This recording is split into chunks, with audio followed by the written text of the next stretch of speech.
This is 99% Invisible. I'm Roman Mars. Every town or city has its own regional celebrity who everyone recognizes. Maybe that person is a high school athlete who made it to the major leagues. Maybe they're a titan of industry. Maybe they're a flamboyant attorney with an excessive amount of billboard ads. Something wrong? Call Anne Fong. Some of them become so successful that their acclaim spreads around the world. And sometimes not. Here to tell us about one of her own favorite local celebrities is actress, reporter, and friend of the show, Gillian Jacobs. Hey, Gillian. Hi, Roman. It's so delightful to have you here. I'm delighted as well. It's my favorite place to be. So, Gillian, you reached out to us because you wanted to talk about a very specific, famous face that you saw all over your hometown. Yes. So I come from the great city of Pittsburgh, also known as Pittsburgh to locals. And there was a guy who was so famous there that I thought everyone knew his name. And it turns out that's not quite the case. So who is this mysterious local celebrity? I'm going to leave you in suspense for a little bit longer. So just to back up and explain, this guy recently popped into my head because a few months ago, I was at home watching a football game, which is not common practice for me, read Taylor Swift. But as I was watching the game, I noticed that one of the players had something on his helmet. It was this little round green sticker. And I was thinking, why am I drawn to this little green circular sticker on the back of his head? And staring at it unleashed this voice in my head. Mr. Yuck is me. Mr. Yuck is green. Mr. Yuck. I thought that the football player was wearing a Mr. Yuck sticker, and it turns out I was not even close. That sticker means that a player is allowed to communicate with the sidelines via a radio in his helmet, but it still sent me down this deep rabbit hole of why Mr. Yuck was so deeply embedded into my psyche that I was seeing him on the back of a football player's head. Why indeed? Why indeed? Have you ever heard of Mr. Yuck? I have. I'm familiar with Mr. Yuck because he showed up briefly on this episode that we did years and years ago. But I also recognize him because I was a kid alive in the Midwest in the 1980s, Central Ohio for me. But for people who are not Midwestern Gen Xers, who is Mr. Yuck? Mr. Yuck is a neon green circular sticker with a cartoon face on it. His face is scrunched up with his eyes squeezed tight and his tongue is sticking out of its mouth. It's the face you make when you taste something disgusting. Yeah, he's the pictorial embodiment of the sentiment of yuck.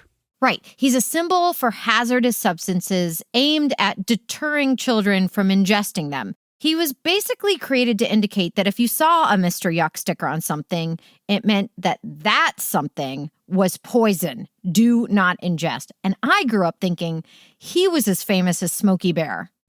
Right. And if I remember correctly, parents would get these sheets of the Mr. Yuck stickers and stick them on dangerous stuff like drain cleaner or whatever a kid could get his hands on underneath the sink. Exactly. So Mr. Yuck was created in 1971 by a physician named Dr. Richard Moriarty, who was a pediatrician and the founder of the Pittsburgh Poison Center. And as the head of the Pittsburgh Poison Center, he wanted to accomplish two different things. One, he wanted to prevent kids from ingesting potentially dangerous substances. And two, he wanted to teach parents that when their kids did ingest a potentially dangerous substance, to call a poison control center before rushing them to a hospital. Because there was a good chance that the kid would be just fine, and calling poison control could save you a lot of time and money. Right, and just generally save taxpayer money, too. Yes. So, Roman, in your tenure as a parent, have you ever had to call poison control? No, thankfully, no. Not with any of my children. But I've always been fascinated by the poison control hotline because basically it's this type of very low ambition free healthcare service that you can call anytime for a very specific kind of medical advice. So I've always wondered how that came to be. Well, Roman, you are a very lucky man because I'm here to tell you. So poison centers are actually a pretty recent phenomenon. Until the 19th century, we mostly had to rely on conspicuous packaging and poison labels for poison prevention. Apothecaries were required to store hazardous substances in irregularly shaped bottles so they wouldn't be mixed up with the other products. And also in the mid-1800s, it became mandated by the American Pharmaceutical Association to clearly label a bottle with the word poison or with the medically accepted poison symbol at the time. And that poison symbol being the skull and crossbones. You got it. But by the time we rolled around to the end of the 19th and early 20th century, there actually still wasn't a ton else being done in terms of preventative poison control, which was a huge problem because around then, a brand new danger was entering American homes. Mr. Clean gets rid of dirt and grime and grease in just a minute. Mr. Clean will clean your whole house and everything that's in it. Floors, doors. Ah, yes, the dastardly Mr. Clean, the worst of all. Now, I don't want to blame everything on Mr. Clean, especially because he actually wasn't invented at this time. But he and other package cleaners represented this huge cultural shift taking place in the early 1900s. There was really an explosion of consumer product marketing and production. And there were all sorts of products that were coming on the market, like vacuum cleaners, but also household cleaners that were pre-prepared and packaged. This is Dr. Marion Moser-Jones. She's an associate professor and historian of public health at Ohio State University. She says that at the turn of the 20th century, there was this whole chemical revolution taking place in the United States. In the early 1900s, Americans developed a kind of obsession with cleanliness and hygiene. There was also a huge rise in mass production and advertising, which meant more of these pre-packaged cleaners ended up in homes around the U.S. So suddenly, whereas before it might have been that in an average household, there might have been some lye soap or a couple of potential poisonous substances. Now there were all of these packaged cleaners. You had a floor cleaner or floor polish. But most of these products being marketed were not being labeled correctly. So this was very prevalent in turn of the 20th century U.S. society, these substances, these products that were mislabeled, and there wasn't really a requirement to label them. And certainly if you were manufacturing some kind of product, I mean, why would you put a giant warning sign on it if all of your competitors are not?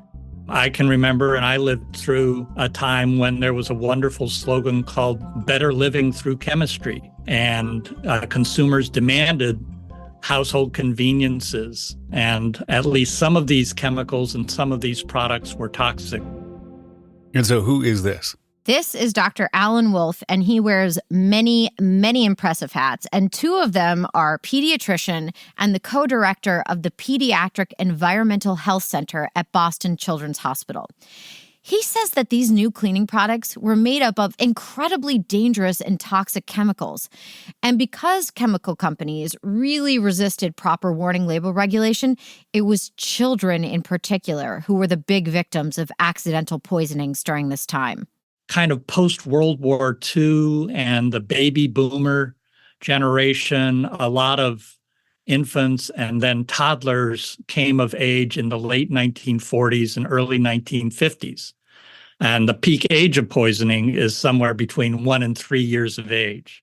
And that rise of dangerous household substances wasn't limited to cleaning products either. Around the 1940s, the pharmaceutical industry came out with a marketing scheme that probably at the time sounded like a great idea, but was actually terrible in execution. Candy aspirin. I'm old enough, Gillian, to remember taking candy aspirin, and it was just that. It was orange flavored tablets, and very attractive to children. Ah, yes, let's make potentially dangerous medications synonymous with candy. What could possibly go wrong? Right? Not so fun fact. Within 3 years of candy aspirin debuting, preschool-aged children represented 80% of aspirin deaths. That is horrifying. I know. So there's this influx of dangerous products in homes, most of which are not labeled correctly.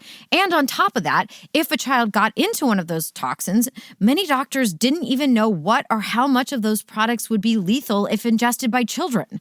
No one could keep all this in their head. You know, what's the toxicity of the little things that you find in new shoe boxes that are supposed to keep the shoes dry, the little silica packets. Are they poisonous? Are mothballs poisonous? Nobody could keep that all in their head. So Lewis had the great idea of filling out little 3x5 cards. So that Lewis was Louis Godalming, the man who developed the first poison control center. He was a pharmacist in Chicago at St. Luke's Hospital, and he saw this issue of a lack of information on poisonings and decided to do something about it. He started collecting information on poisonous substances and filling it on these little index cards. He ended up accumulating information on roughly 9,000 different substances, and by the 1950s, he was the go-to poison expert. And he sort of organized an informal referral service that people recognized him as an expert who was interested and could talk to these families and talk to healthcare providers about what the poisonings were and how they should be managed. Physicians at St. Luke's Hospital, where he worked, started consulting with Godalming, and then word spread to other hospitals in Chicago and eventually to other cities. Godalming would personally answer calls at any time, day or night, from his home, but it's really hard to be a one-man band / Encyclopedia Brown of poisons. So eventually Godalming, along with Dr. Edward Press, founded the first poison control center in the United States in 1953. So that was the background for the start of the poison control movement in the United States. After that, poison control centers started taking off like gangbusters. There was a huge number of centers opening up across the country throughout the 1960s. It kind of became a marketing technique for your local hospital. Like, we have such high standards at our hospital, we have a poison control center. So in the 1960s, that really took hold, so that by the mid-60s to late 60s, there were over 600 poison centers in the United States. But see, the problem with this influx of poison control centers was that the quality of care between the poison centers really could be inconsistent. Some of them covered a neighborhood, a few thousand people. Others covered millions of people. Some of them were staffed by secretaries or pediatric and family practice healthcare providers, or trainees, whoever. So there was a lot of variability, and there were complaints. These were hard to reach. They weren't adequately staffed. They weren't adequately publicized. And the information they gave was variable. And this disjointed approach to poison centers was a really dangerous problem. Dr. Wolf actually worked as a poison center operator, and he says that it's a really high-stress environment. When I was in the poison control center and talking to a parent, and they are saying, my child just swallowed floor wax. And so you had to, I had to juggle the microfiche reader and put in what does floor wax contain. And then when you found out the detergents, you had to flip that out and flip in the other kind of management microfiche reader. Meanwhile, the parent is holding online. He told me one story that really illustrated how important it was to have reliable care at these centers. I remember a call I got at 7 a.m. one morning of 2 workers in Massachusetts who were found down at change of shift. So these 2 men had been working in a chemical plant and were found unconscious. Their job was to stir this sludge that was actually toxic discharge, and they weren't wearing protective gear. And unfortunately, this particular sludge contained a substance called propionitrile, which when you inhale it is turned into cyanide. So they were both suffering from cyanide poisoning. Oh my God. I know, it's horrific. But luckily in this case, Dr. Wolf, who is a trained specialist, was there to answer the call. We recommended giving the cyanide antidote kit very quickly, and they were saved. So in a situation like that, you really need someone who's highly trained to answer your call, which at the time, is kind of a roll of the dice because there's 600 different call centers with varying degrees of reliability. Yes, and this was one of the big problems that Dr. Richard Moriarty, the father of Mr. Yuck, wanted to solve in 1971. He wanted to find a way to make sure parents had the information of a trusted poison control center if their child ingested anything dangerous. Dr. Moriarty actually passed away in 2023, but this is a clip from an interview he did a few years before he died. We needed to get out the word that there was a for real poison center with for real people that were there 24 hours a day, 7 days a week, and they sort of knew what they were doing. And if you had a problem, give us a buzz. So we had to get our phone number out to the world. On top of the lack of knowledge around reliable poison centers like the one he was running, Dr. Moriarty realized that there was a very unique problem that impacted the children of Pittsburgh specifically. Oh, what is that? So as you remember, the medically accepted warning symbol for poison since the 1800s was the skull and crossbones, right? Mm-hmm. Well, in Pittsburgh, that symbol carries a different connotation for kids. The traditional warning symbol was the skull and crossbones, which just happened to be part of the logo for the Pittsburgh Pirates and still is. Okay. And I thought, that doesn't make a whole heck of a lot of sense. Oh my God, that's so true. Yeah. We love our sports in Pittsburgh. Yeah, so totally. The Pittsburgh Pirates, this is huge for us. And there's a perhaps apocryphal story that the children of Pittsburgh would see a skull and crossbones image, and rather than think dangerous, poisonous, I must stay away, they would think, oh, my beloved baseball team, maybe this bottle of Windex is a Pittsburgh Pirates beverage. Yeah. So Dr. Moriarty had the idea to create a brand new symbol that would both spread awareness of the Pittsburgh Poison Center and was original and free from any other associations, one that would only and strictly mean do not eat. He wanted something akin to Smokey Bear or McGruff the crime dog, anthropomorphized PSA. And Dr. Moriarty believed that for this symbol to be effective with children, they needed to engage with them in the design process. And so he worked with a PR firm to pull together a focus group of kids. And we started off basically with sort of preschool age kids and said to them, if you got into a poison, what would happen to you? And the recurring answers were, you die, you get sick, your mother would yell at you. Okay. And we thought those are all pretty good things. Accurate things. Good answer. So Moriarty worked with a guy named Dick Garber of the PR firm Vic Maitland and Associates, and they interviewed children 5 and under and used their answers to come up with the design of the face and the color of the sticker. And this is the Mr. Yuck sticker that you thought erroneously was on the back of a football player's helmet. The sort of the squinty face, the tongue, and it's like this bright fluorescent green. Exactly. So the thought process behind the color was, which color will children like the least? Which color will they be repelled by? Clearly, the color stuck with me. I think I'm seeing it every time I see a green circle. So they presented children with several colors to choose from, and the consensus was that they liked the fluorescent green the least. And while they did use a graphic designer to come up with the initial sketches, when it came to the final design, this is my favorite part, they held a contest for kids via the Pittsburgh Poison Control Center, and a 4th grader from West Virginia named Wendy Brown designed the logo and won the contest. Oh, go for it, Wendy. Nice. We tried to track her down for this story. We could not find her, but Wendy, if you're listening, congratulations. So they had the design and the color, but they still needed a catchy name. We all know how important names are, right? So they went back to the kids and they showed them the sick face in fluorescent green. And one kid said, he looks yucky. And that was a mic drop moment. You got your name, Mr. Yuck. Out of the mouth of babes. Literally. In the words of Dr. Moriarty, the skull and crossbones were designed by adults for adults. Mr. Yuck is actually the first symbol specifically designed for kids. I mean, creating a symbol for young children is really an interesting design challenge because a good portion of your audience doesn't even know how to read. So it has to be something very literal, very memorable, and very easy to understand. Right. So how popular did the Mr. Yuck program end up getting?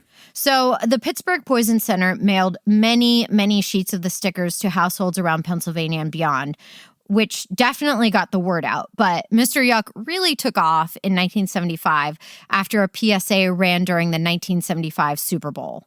Home is full of lots of things that children shouldn't touch. Home is full of bad things that can hurt you very much. Now there's a man whose face is green that you ought to get to know. He'll warn you when danger's coming fast or slow. Get to know his face in every single place. Parents like my mom dutifully slap them onto bottles, spray cans, medications, yada, yada, yada. And for kids like myself, Mr. Yuck was a daily household presence. My mom even put one on our home phone. Well, she's like contributing to the semiotic drift here, Gillian. Like, what is that? No, this was actually encouraged by the Poison Control Center so that you would always have the number at hand at the ready. She wasn't suggesting that the phone was poisonous and that you were going to eat it or something. Okay. She was worried about a lot of things in my childhood. I don't think that was one of them. Okay. So usage of Mr. Yuck actually did spread slightly beyond Pittsburgh, but it never became the ubiquitous national symbol for poison control centers. Why do you think that is? I think one part of it was that initially Dr. Moriarty would only send the stickers to hospitals who agreed to participate in his Pittsburgh Poison Center program. Mm-hmm. And this required that the Pittsburgh Poison Center would be the central hub and all the other centers would have to report back to them. Okay. And, I think some other cities and regions wanted to do their own thing. A lot of hospitals saw it as a way to create attention for their local poison control center. And some of them even created rival mascots. Mr. Yuck's biggest competition was Officer Ugg, who was a cartoon cop with his hands over his mouth. He also came with his own theme song, I'll have you know.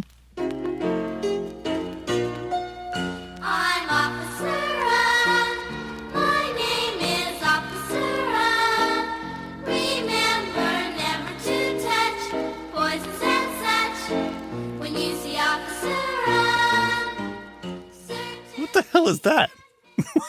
It doesn't even make any sense. It does not. The children aren't Officer Ugg. Why are they saying I'm Officer Ugg? I don't get it. I don't get it at all. Too cute. I want my poison control mascot to scare the crap out of me. That wasn't even the end of it. There were other rival mascots like No Psyop the Snake. What? Do you get it, Roman? No Psyop No. the Snake. Oh, I'm sorry. No Psyop is poison spelled backwards. Thought that would be obvious to you. There's also Pinky the Elephant. Huh. And my favorite, Uncle Barf. Well, Uncle Barf, I could see that one working. That is a good name. Yeah, we all had an Uncle Barf. I know. I actually think that one still has legs. Maybe it's not too late. Internet, do your thing.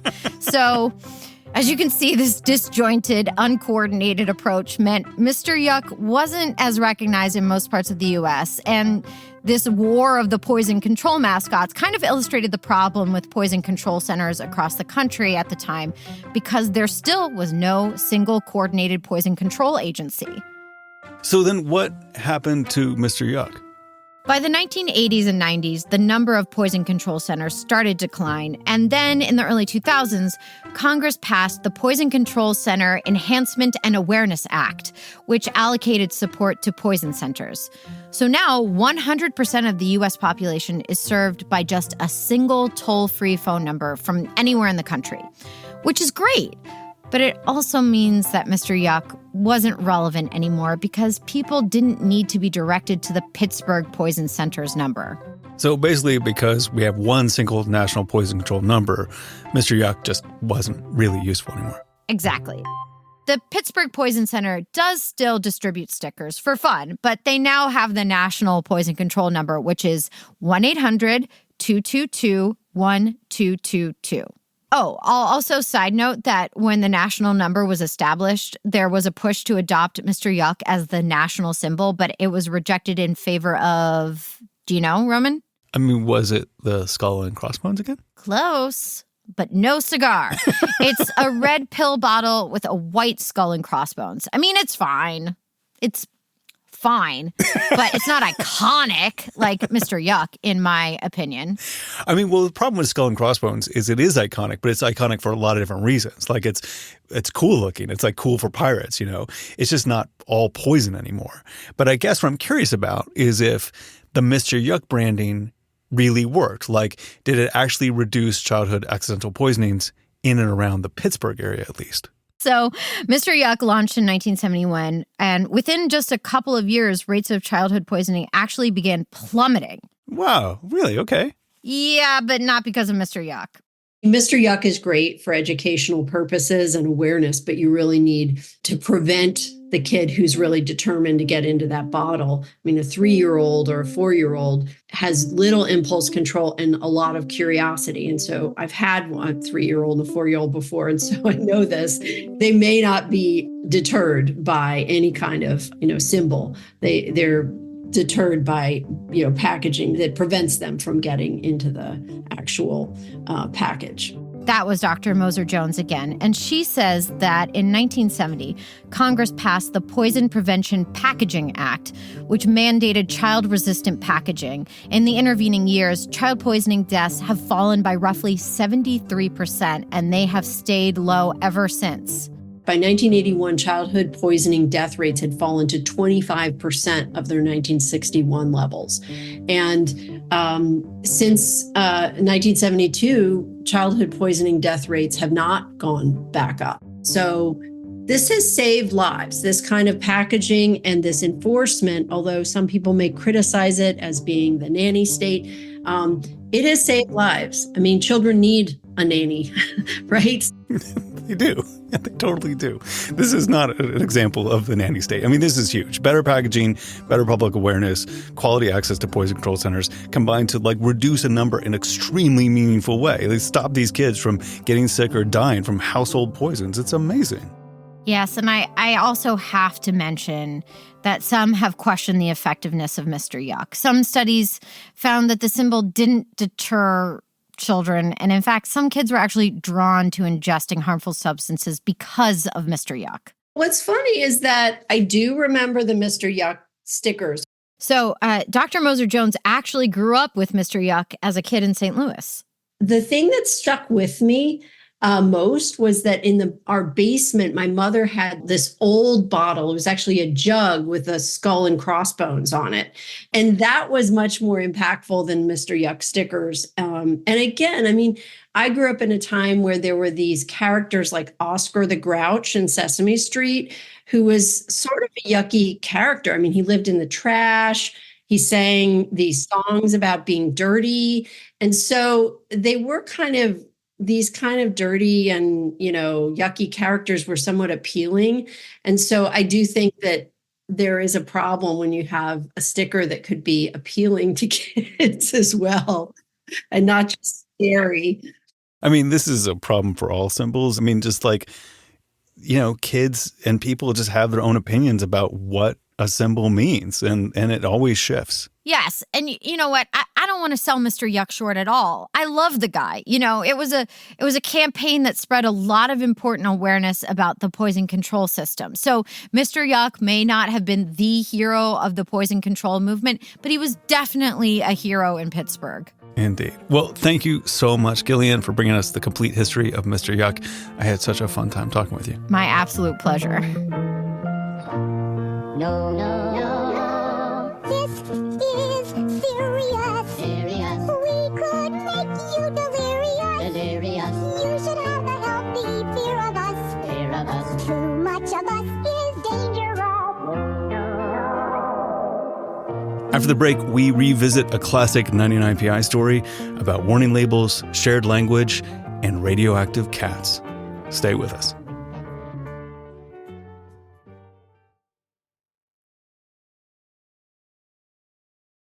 Ever since this next story first aired back in 2014, it has been a crowd favorite. We thought we'd share it with you again because it features an appearance from a certain mean green pictorial embodiment of the word yuck. Enjoy. I want to start with a letter. This is reporter Matthew Keelty.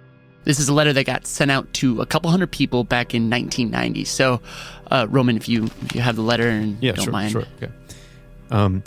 Dear so-and-so, the safe disposal of nuclear waste is one of the most pressing issues facing the United States today. It totally is. But if you actually, if you skip down past that, there's, that's just about how there's these people who are planning on burying a bunch of nuclear waste out in the New Mexico desert at this place called the Waste Isolation Pilot Plant. But if you go down another paragraph.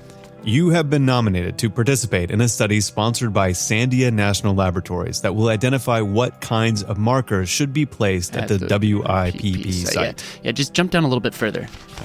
To develop a marker system that will remain operational during the performance period of the site. 10,000 years.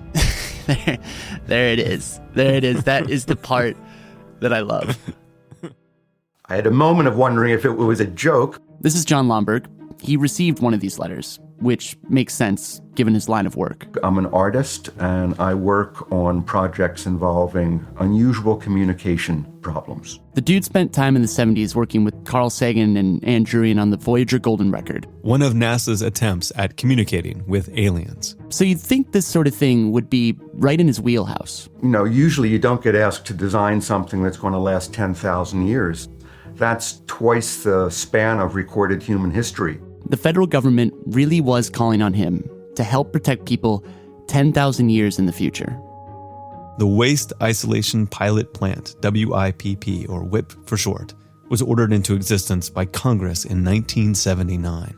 The thinking was, the U.S. ought to have a safe place to put radioactive byproducts from nuclear weapons manufacturing and nuclear power plants. And a quick refresher, even though you don't see radiation, and you might not feel its effects right away, exposure to radioactive materials can destroy your body at a molecular level. It can leave burns, it can cause cancer, it can even mutate your DNA. And the thing about radioactivity is that it is very spreadable.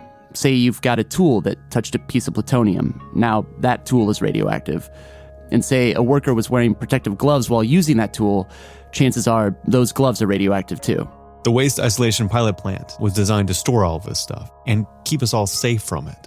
The WIP site is in New Mexico, deep in the desert, about 26 miles east of Carlsbad. It's a really cool place. It reminded me of kind of the headquarters of Spectre or Dr. No in a James Bond novel, because it's this big underground facility filled with technicians in coveralls, and it's all color-coded depending on what they did. John saw the WIP site in person when he accepted the invitation from Sandia Labs to go be a part of their big groupthink on designing a 10,000-year warning for the place. How could you turn it down? This was in 1991. So the workers took John into an elevator shaft, and they go down about a half a mile beneath the surface, and that's where John saw these enormous caverns. They've carved out this repository in basically a salt deposit, 200 million years old. And, we think of salt as white, but this salt, for reasons I don't understand, was kind of a salmony pink color. So the walls of this place were all crystalline with this sort of shot through with these hues of salmon and pink and orange. So it was actually quite beautiful. All this radioactive stuff will all be loaded into thousands of oil drums and packed into these caverns. And then this underground chamber will be sealed up and left alone. Years will pass, and those years will become decades, and those decades will become centuries, and centuries will roll into millennia. And people above ground will come and go, cultures will rise and fall.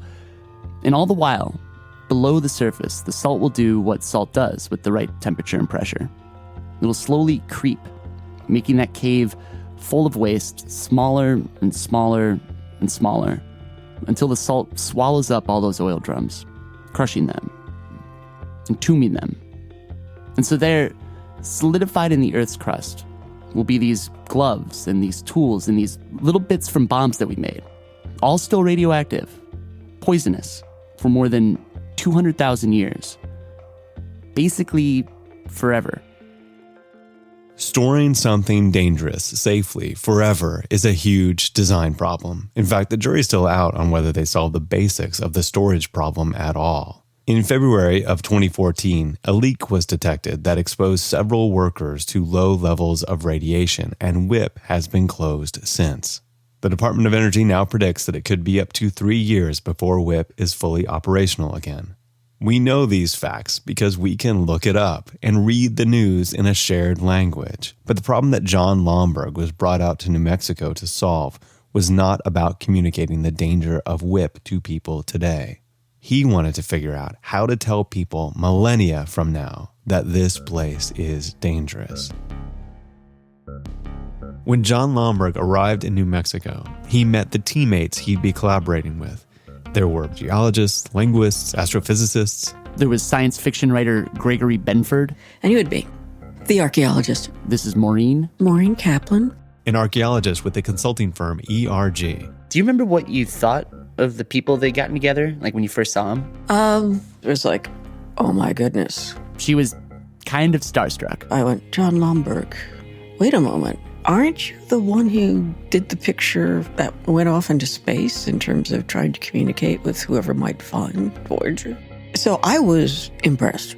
After hellos and whatnot, the Sandia folks split all these smarties into two different groups. So they'd have kind of two separate thinking processes. John was in Group B, Maureen Group A. And then they laid down the ground rules. They told us to assume that we're designing a warning marker for humans. Not aliens, not cyborgs. But for a human being biologically identical to us, but who's alive 500 or 5,000 or 10,000 years from now.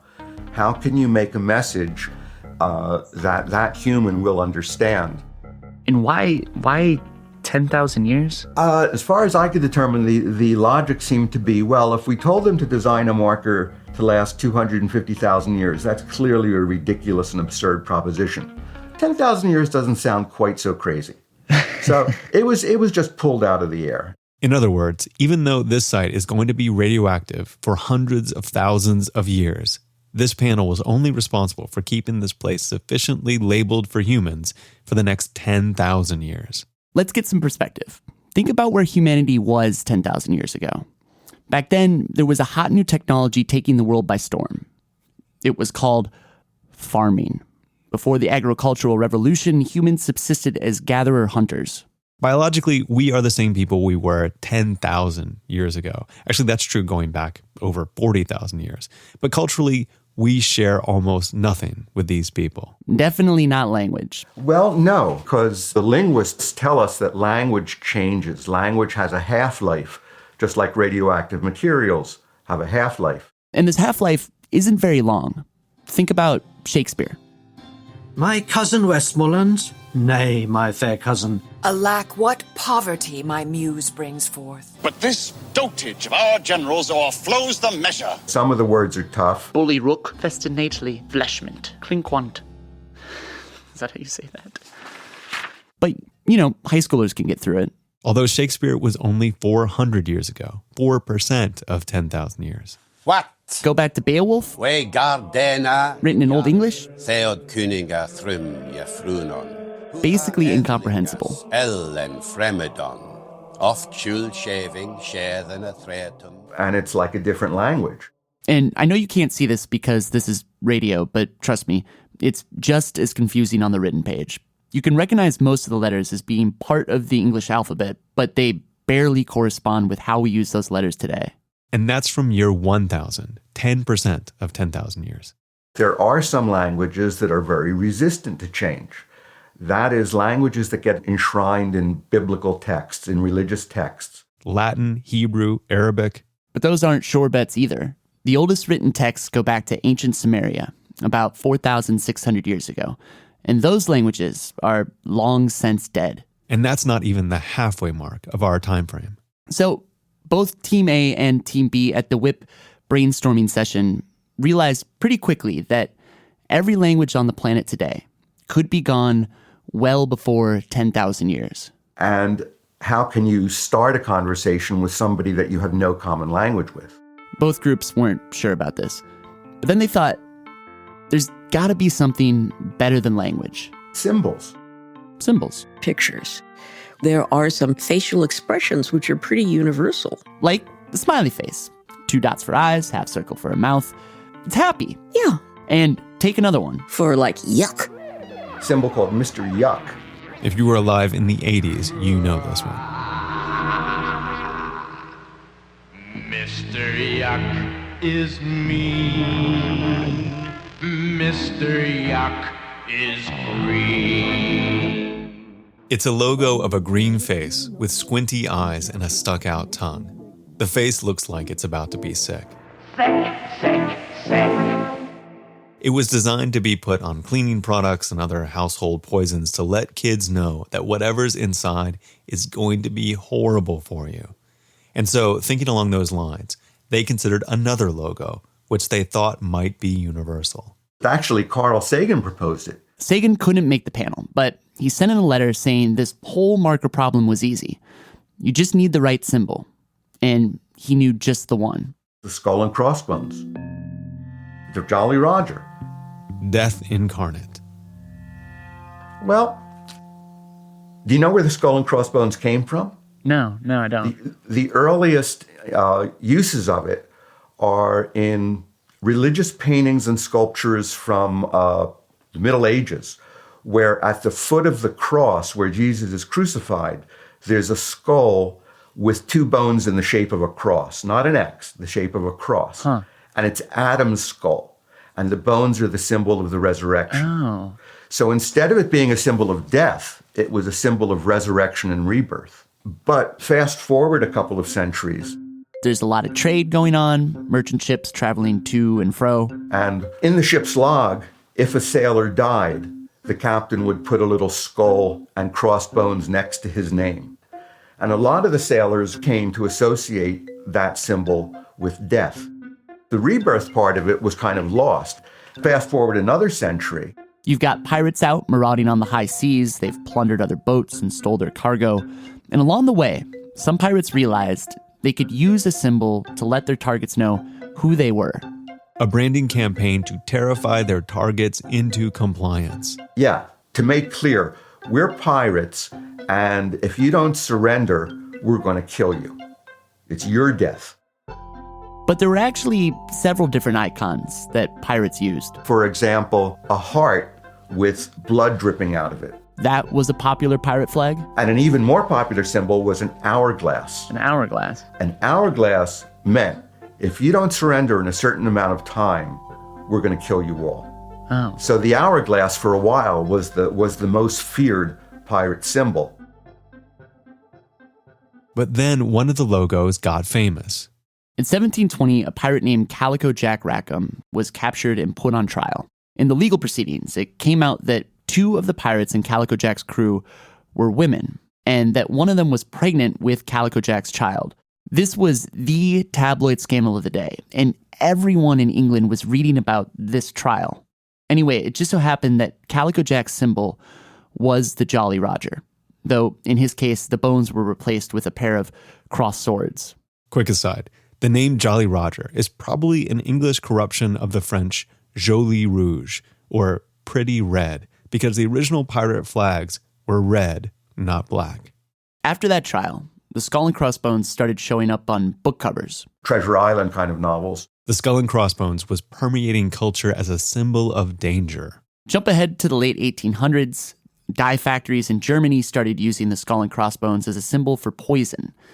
Half a century later, the Nazis adopted it as the symbol for their SS Death's Head divisions. So the skull and crossbones came to be associated with danger and death around the world. But it didn't become universal. Not really. Think about what's happened with the skull and crossbones in the last 20, 30 years.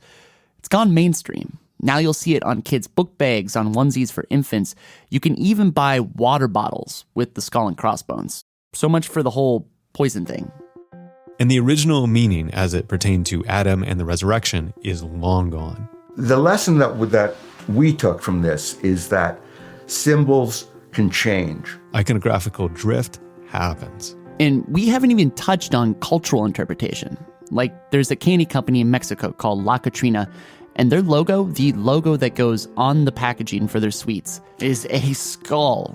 And so, to bring us back to the Whip site in New Mexico. The two teams of smart people at Whip realized that symbols couldn't be trusted to mean the same things over time. So, next idea? We could tell a little story using stick figures. Visual storytelling. A stick figure that, like, any 5-year-old could draw. Yeah. Circle on top, a trunk, 2 arms, and 2 legs. Why? Well, there are 2 things that seem to be universal in human art. One is a stick figure. And you find them drawn on the walls of the caves and the cave paintings that are 25,000 years old, which, by the way, may be the only piece of graphic art surviving for more than 10,000 years. That is art from which we can draw meaning. And John says there's another convention that is universal. A sequence of events. First this happened, then this happened, and then this happened.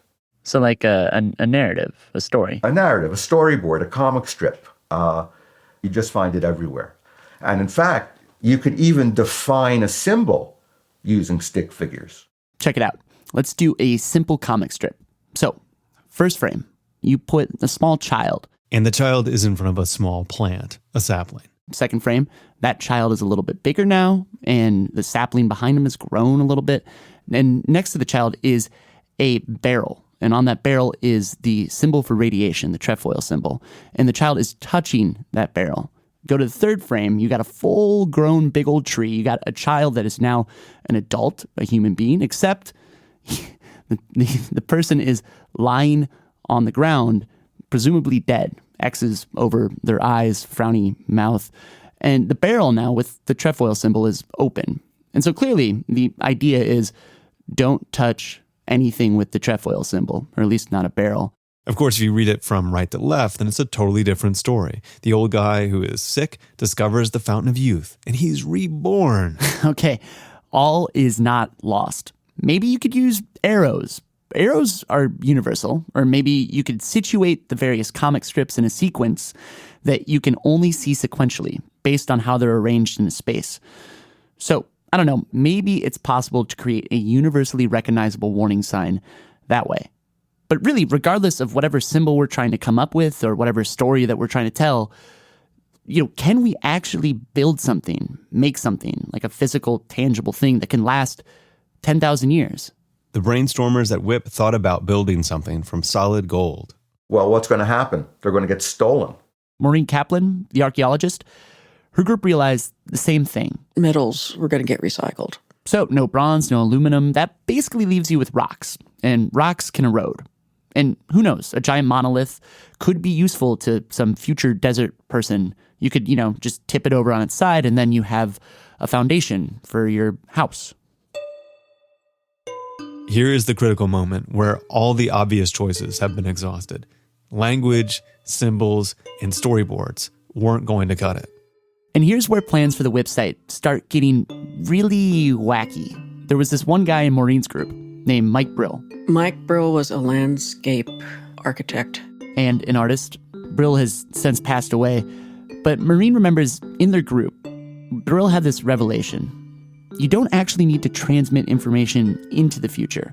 All you need to do is make somebody scared of being in that place. He was trying to sculpt the landscape such that it in itself gave a warning to people who were coming there.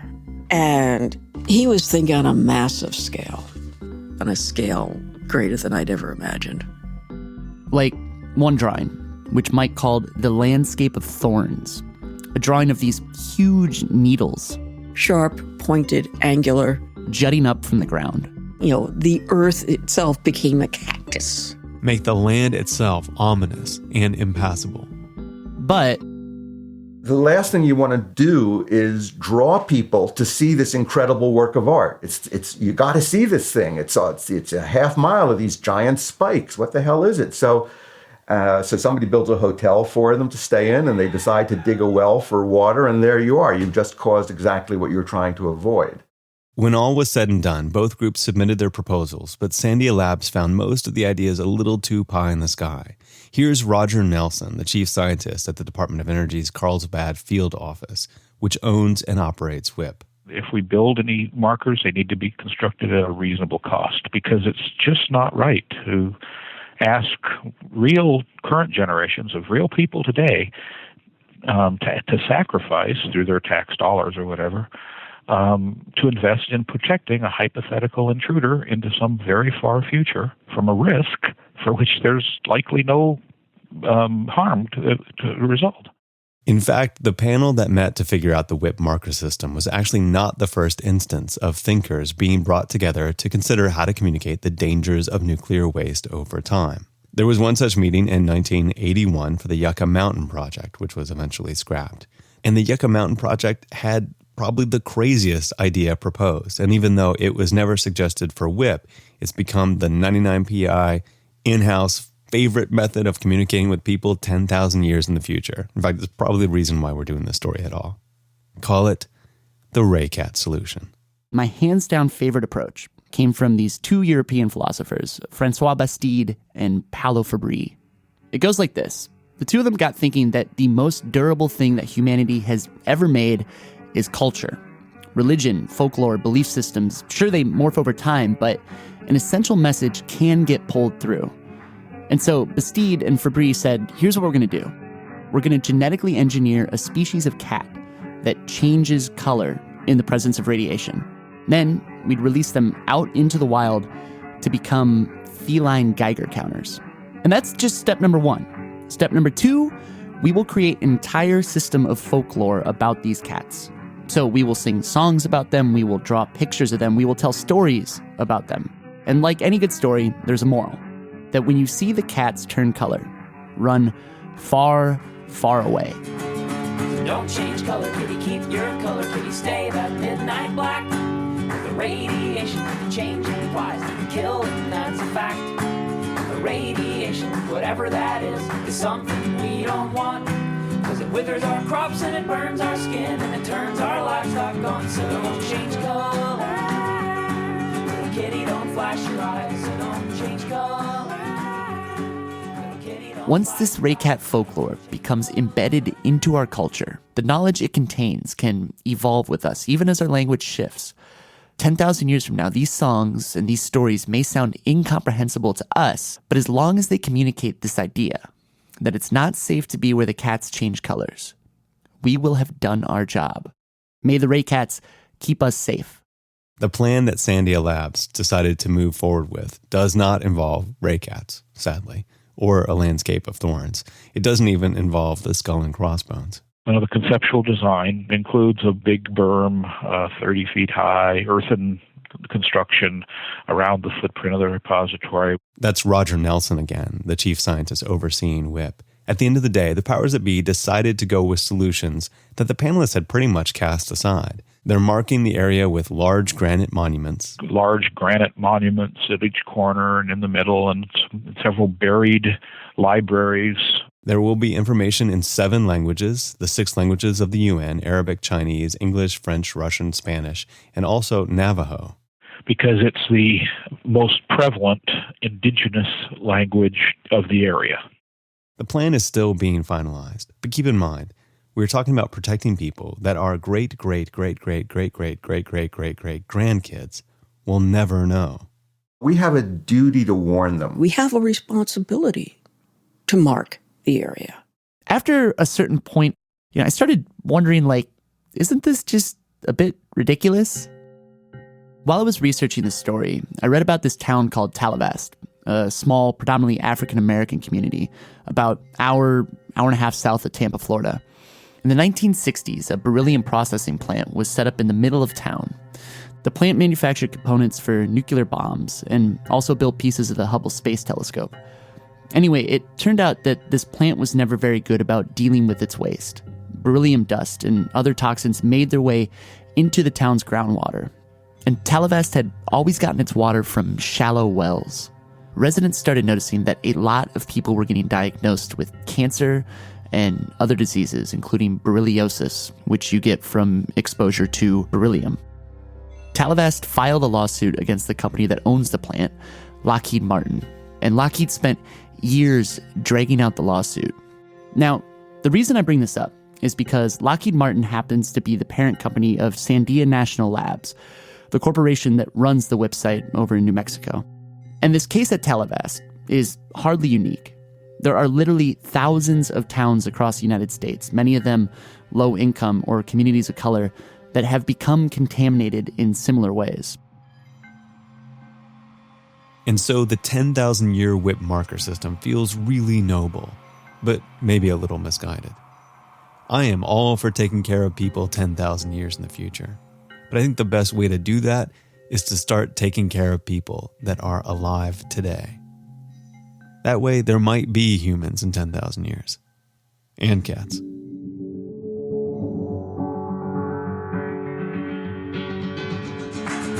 Don't change color, kitty, keep your color, kitty, stay that pretty gray. Don't change color, kitty, keep your color, kitty, keep sickness away. Don't change color, kitty, keep your color, kitty, please, cause if you do, or glow your luminescent eyes, you're all gonna. That story was reported by Matt Keelty and produced by Olive Samuel Greenspan back in 2014. Special thanks to Rob Moss, Matt Stroud, Jordan Oppener, Evan Lewick, Steve Lerner, and Emperor X, aka Chad Metheny, for composing the original song, Don't Change Color Kitty. 99% Invisible was reported this week by Gillian Jacobs and produced and edited by Vivian Leigh. Mixed by Martin Gonzalez, music by Swan Real. Fact-checking by Graham Haysha. Kathy Tu is our executive producer. Kurt Kolstead is the digital director. Delaney Hall is our senior editor. The rest of the team includes Chris Berube, Jason DeLeon, Emmett Fitzgerald, Christopher Johnson, Lasha Madon, Joe Rosenberg, Gabriella Gladney, Kelly Prime, Jacob Maldonado Medina, Sarah Bake, Nina Patuk, and me, Roman Mars. The 99% Invisible logo was created by Stephen Lawrence. We are part of the Stitcher and SiriusXM podcast family, now headquartered 6 blocks north in the Pandora building in beautiful Uptown, Oakland, California. Home to the Oakland Roots Soccer Club, of which I'm a proud community owner. Other teams may come and go, but the Roots are Oakland first, always. You can find us on all the usual social media sites, as well as our new Discord server. It's really great over there. I encourage you to join. There's a link to that, as well as every past episode of 99PI at 99pi.org. Little kitty, don't flash your eyes, so don't change